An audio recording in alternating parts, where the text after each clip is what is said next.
Penguin Random House Audio presents The Guest Room by Bohjalian. Read for you by Mozhan Marnò and Grace Bluer.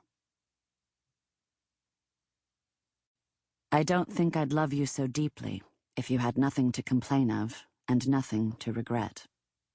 A quote from Dr. Zhivago by Boris Pasternak. Part 1. Chapter 1. Richard Chapman presumed there would be a stripper at his brother Philip's bachelor party. Perhaps if he had actually thought about it, he might have even expected two. Sure, in sitcoms the stripper always arrived alone, but he knew that in real life strippers often came in pairs. How else could there be a little pretend, or not pretend, girl-on-girl action on the living room carpet? Besides, he worked in mergers and acquisitions. He understood the exigencies of commerce as well as anyone. Two strippers meant you could have two gentlemen squirming at once. You could have two girls hovering just above two sets of thighs, or if the girls saw the right combination of neediness and dollar signs in the men's eyes, not hovering but in fact descending upon each of the men's laps. Richard wasn't especially wild about the idea of an exotic dancer in his family's living room. There was a place for everything in his mind, even the acrobatically tensed sinews of a stripper. But that place wasn't his home. He didn't want to be a prig, however. He didn't want to be the guy who put a damper on his younger brother's bachelor party. And so he told himself the entertainment would be some girl from Sarah Lawrence or Fordham or NYU with a silly, mellifluous made-up name, making a little money for tuition.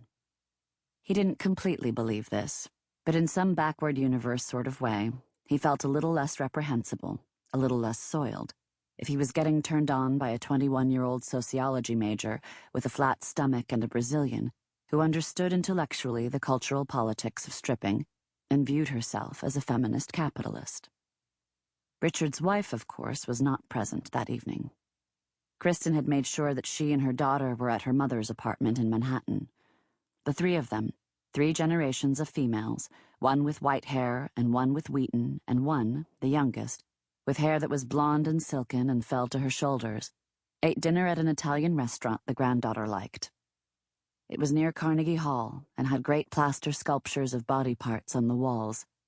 Noses, breasts, an eye. The 3 of them had theater tickets for a Broadway matinee the following afternoon, Saturday. They weren't planning to return home until Sunday. There were supposed to be no videos of the bachelor party. One of the women's Russian bodyguards told the men to keep their phones in their pants.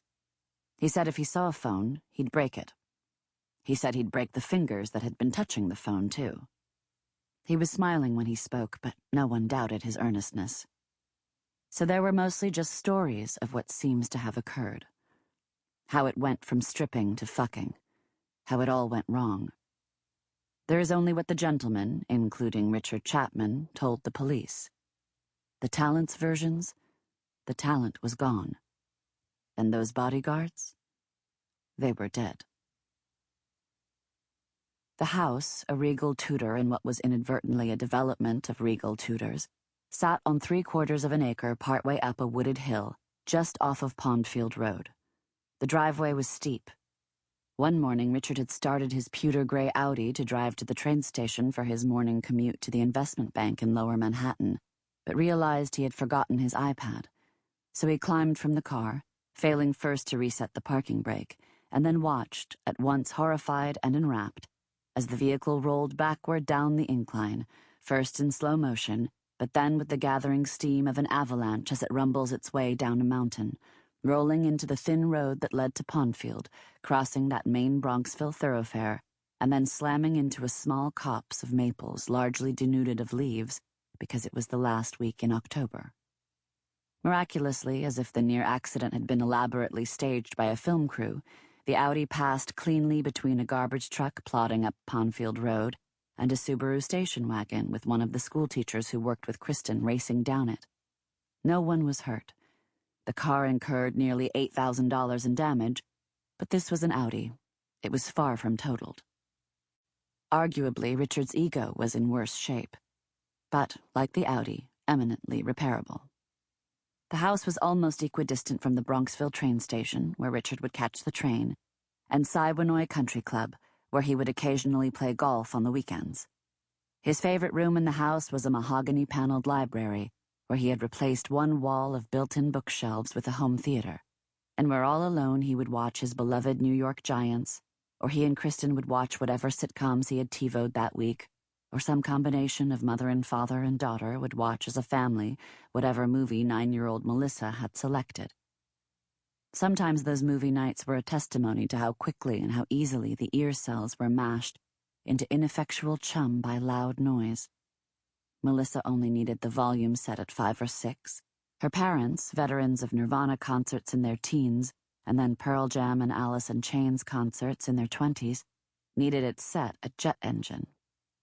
Sometimes it seemed to Richard that Disney only made movies where everyone whispered. This room also held Richard's and Kristin's vinyl, and the couple had long rows of albums they had alphabetized like librarians, and the stereo that they both cared for like an antique car. But Richard also loved the bedroom that he and Kristin shared, especially the bed, which was the perfect height to make love to his wife standing up. That is, he would be standing up, she would be lying on the mattress, her ankles gripped like dumbbells in his hands. He took pride in his daughter's bedroom and the wallpaper, a jungle of lions and tigers, no bears, that he had meticulously hung himself, as well as the crisp white armoire and dresser where his 4th grader kept an ever-burgeoning wardrobe. These days, as Melissa had grown more fashion-conscious, the room always looked a little ransacked. Her sweaters and skirts and tights overflowed from the drawers of the dresser and the doors of the armoire. They cascaded onto the floor like the soap bubbles that once flooded the kitchen from the dishwasher, the time that Richard had put dishwashing liquid instead of dishwasher gel into the machine. But the girls' bedroom was no longer awash in Barbies and Barbie doll furniture, and Barbie doll outfits, and the Barbie doll shoes, which Richard had observed should be listed with the TSA as weapons a passenger could not bring aboard a plane in a carry-on. He had stepped on them one time too many in the dark in his bare feet, his soul seemingly impaled by one of the diminutive plastic stilettos when he was checking the girl's room before he went to bed, making sure that the heat was just right or the window was open or closed, or she was properly tucked in beneath the covers. But by 9, she had long outgrown the dolls. The anorexic Amazons had been replaced by plump American Girl dolls, with names like Molly, not Miley, and Felicity and Samantha, and even those dolls sat most of the time in a corner of the bedroom, a film of dust atop their demure bonnets and caps. The Barbie collection, a massive assortment of lifeguards, physicians, and pet groomers, had been boxed away in a snap-tight plastic tucker tote the size of a small summer camp trunk, and sat now in a corner of her bedroom. The tucker tote was clear, except for the lid, which was blue. One of these days, Richard planned to cart the dolls up the stairs that fell from the second-floor hallway ceiling into the attic. As for the rest of the house, Richard was largely oblivious. He spent too little time in the kitchen to have formed any serious opinions, and he assumed all appliances were more or less equal. Like a sleepwalker, he would pour himself coffee there in the morning, and he would bring the dishes there from the dining room after dinner. Occasionally, but only rarely, breaking a plate or allowing a knife to slide off the china and deposit mustard sauce on the hardwood dining room floor. But the kitchen was not the nerve center of the house the way it was in so many suburban homes. Kristin never graded papers at the kitchen table there. Richard never examined company profiles or crunched numbers there. The same was true of his feelings toward the mudroom and the powder room and the pantry, with its glass cabinet doors dating back to the 1930s.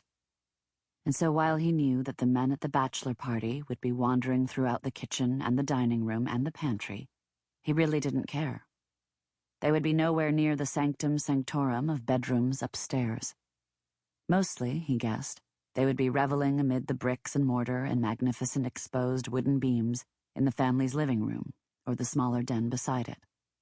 In those rooms, the paint was the colors of hyacinth and squash and brass and antiquarian brown, and the wallpaper was a series of meticulous renderings of garden flowers. He had hung that, too. He was, he knew, clumsy, but he was also strangely gifted when it came to select home improvements. He was a virtuoso paper hanger, and it gave him ineffable pleasure to paper those rooms that mattered. Sample complete. Ready to continue?